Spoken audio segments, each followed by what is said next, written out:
Assalamualaikum warahmatullahi wabarakatuh. Salam persahabatan, salam damai kepada alim ulama di Malaysia. Kami dari Gaza, saya Diki Chandra mewakili teman-teman di Gaza, yaitu Majelis Gerakan Akhir Zaman.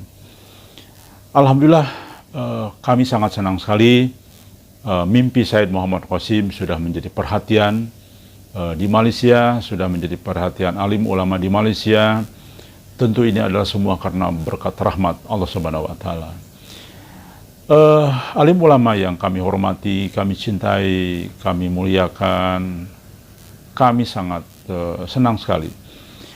Namun demikian, mohon kiranya agar apa yang disampaikan oleh Sayyid Muhammad Qasim berupa mimpi dari Allah Subhanahu wa Ta'ala, berupa mubasyirat, berupa kabar kenabian yang diterima oleh Sayyid Muhammad Qasim, diteliti dengan baik, dicerna dengan baik, ditelaah, kemudian dikaji dengan baik secara menyeluruh.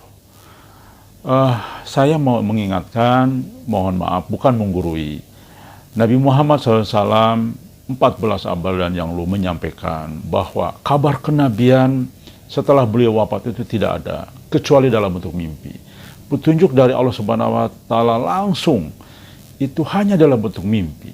Jadi, insya Allah, mimpi baik dari Allah Subhanahu wa Ta'ala merupakan kabar kenabian, seperti yang disampaikan oleh baginda Nabi Muhammad SAW. Kami dari Gaza sudah hampir 5 tahun meneliti satu persatu mimpi Sayyid Muhammad Qasim.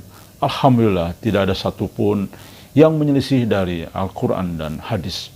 Bahkan memperkuat, menjelaskan semakin jelas posisi kedudukan dari setiap hadis tentang akhir zaman. Yang dimuliakan, yang dirahmati oleh Allah Subhanahu wa Ta'ala, alim ulama di Malaysia. Allah Subhanahu wa Ta'ala sudah menyampaikan dalam mimpi Sayyid Muhammad Qasim, silahkan kumpulkan jin dan manusia untuk membuat mimpi yang sama dengan yang dialami oleh Sayyid Muhammad Qasim. Namun Allah menjamin tidak akan ada yang bisa. Tentu tidak ada yang bisa karena tidak mungkin mimpi direkayasa. Mimpi hanya 3 pilihan dari setan, bunga tidur, dan dari Allah Subhanahu wa Ta'ala. Kami yang sudah meneliti bertahun-tahun memastikan 100% bahwa mimpi dari Sayyid Muhammad Qasim bertemu dengan Allah Subhanahu wa Ta'ala lebih dari 500 kali, bertemu dengan baginda Nabi Muhammad SAW lebih dari 300 kali, di balik tabir ketemu Allah dalam bentuk cahaya, dan cahaya itu bukan Allah, tapi Allah di balik cahaya itu adalah benar adanya. Bahkan insya Allah saya siap datang berkunjung ke Malaysia jika saya diundang untuk menyampaikan mubasyirat bagi umat dunia akhir zaman ini. Saya akan hadir, saya akan menjelaskan. Jadi saya dengan senang hati jika saya diundang ke Malaysia. Bahkan kami mengundang alim ulama di Malaysia untuk mari sama-sama tabayun langsung ke Sayyid Muhammad Qasim.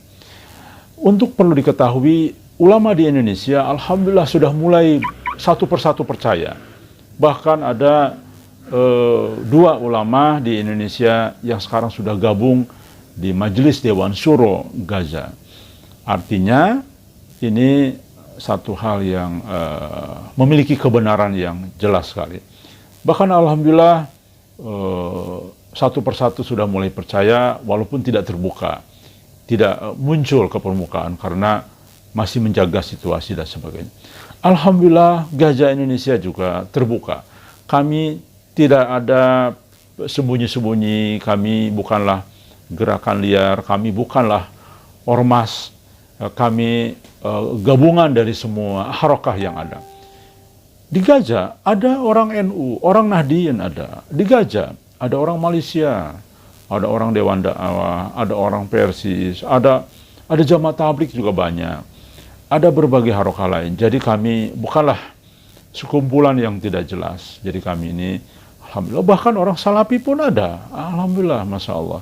Jadi, alim ulama yang kami hormati di Malaysia, bahkan saya ingin mengutip pernyataan dua ulama yang cukup ternama di Indonesia, yaitu Gus Baha dan Habib Nopel, di mana beliau mengatakan bahwa mimpi di akhir zaman itu adalah tidak boleh disepelekan, karena mimpi di akhir zaman itu merupakan satu hal yang sangat penting. Dan bahkan Gus Baha mengatakan mimpi dari Allah Subhanahu wa Ta'ala lebih otoritatif daripada pendapat siapapun. Berikut saya sampaikan pernyataan beliau berdua. Ini penting saya ceritakan, mungkin agak aneh di dunia kampus ya, di bab ini. Kalau dalam teori kita, Pak On, itu mimpi sama nyata, melihat itu otoritatif mimpi. Ini yang agak aneh di ilmu pesantren. Jadi melihat jenengan langsung dengan mimpi itu otoritatif mimpi. Karena mimpi ru'yal mukmin dijamin oleh Rasulullah sama dengan 46 juz'un minan nubuwah. Jadi persennya itu besar sekali, 46% dari juz'un minan nubuwah, otoritatifnya. Nah tentu tidur yang benar. Logikanya gini, kata-kata kitab-kitab menjelaskan. Orang kalau melihat langsung itu pasti terpengaruhi oleh cinta atau tidak cinta, senang atau tidak senang, sedang butuh apa enggak. Jadi kalau saya sedang butuh dengan Pak Rektor itu melihatnya dengan penuh harapan. Jadi kalau saya sakit mau mati itu senang lihat dokter, karena ini harapan, rektor nggak ngefek gitu kan gitu. Tapi kalau saya politikus ngelihat ketua partai itu lebih respect ketimbang melihat dokter. Jadi gara-gara banyak kepentingan ini melihat itu nggak pernah jujur gitu, nggak pernah jujur. Jadi kebodohan manusia justru karena melihat itu kalau dalam teori kita. Makanya kalau dalam teori pesantren itu kebalik, anna sunyamun wa idza matu intabahu. Manusia itu hakikatnya tidur, baru setelah mati bangun. Misalnya kita di dunia nganggap uang itu penting, harta itu penting, jabatan penting. Setelah kita mati ternyata yang paling penting itu hanya sujud. Karena kamu itu kenangan ketemu Allah terbaik itu sujud. Yang kita anggap penting di dunia semuanya tidak penting. Yang kita anggap sepele kayak sholat ternyata itu super penting. Tapi sadar itu nunggu nanti di akhirat. Nah kenapa mimpi itu begitu penting? Karena tadi ketika orang tidur itu off semua. Sistem sarafnya, sistem apanya. Yang ada hanya pengendalian Tuhan. Karena dia tidak bisa mengendalikan dirinya sendiri.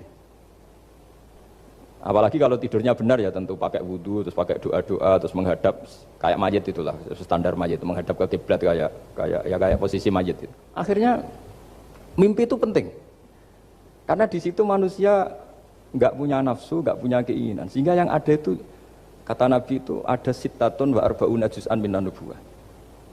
Sehingga dulu itu mimpi itu jadi sarana betul. Kita tahu kan cerita orang-orang dulu, Fir'aun itu kurang jahatnya, kurang kelirunya. Dia mimpi ada api dari Bani Israel yang membakar kerajaannya. Dan semua pentakwilnya sepakat, itu maksudnya Anda akan dihabisin kerajaan Anda oleh bayi dari Bani Israel. Begitu juga raja zaman Nabi Yusuf, itu mimpi kalau ngalami ada 7 sapi yang gendut, dimakan oleh 7 sapi yang kurus. Jadi mimpi itu sarana, bahkan dari orang kafir. Karena ya tadi, yang preman ya nggak ada premannya, yang soleh ya nggak ada solehnya, semua dikendalikan oleh Allah Ta'ala pas tidur. Sehingga tidur ini menurut agama lebih otoritatif. Jangan diremehkan mimpi. Nabi Yusuf itu semua riwayat hidupnya dalam mimpi. Ya, Nabi Yusuf itu semua riwayat hidupnya dalam mimpi. Mukjizatnya Nabi Yusuf, takwil mimpi. Jadi kalau ada kiai, habib, ustadz cerita mimpi yang sahih, kamu mengatakan mimpi kok dibuat dalil. Al-Quran tuh pakai mimpi jadi dalil. Imam Bukhari menjadikan mimpi sebagai sesuatu yang penting sehingga dimasukkan di dalam Sahih Bukhari. Nabi SAW bersabda, ru'yatul mu'min, mimpi seorang mukmin 1/46 bagian dari kenabian. Jadi kalau ada kiai, habib, ustadz cerita mimpi, kamu meremehkan syariat Islam. Maka dari dua pernyataan alim ulama ini kita bisa simpulkan bahwa mimpi yang dialami oleh Sayyid Muhammad Qasim jangan dianggap enteng, jangan dianggap sesuatu hal yang perlu diabaikan, mohon teliti dengan baik.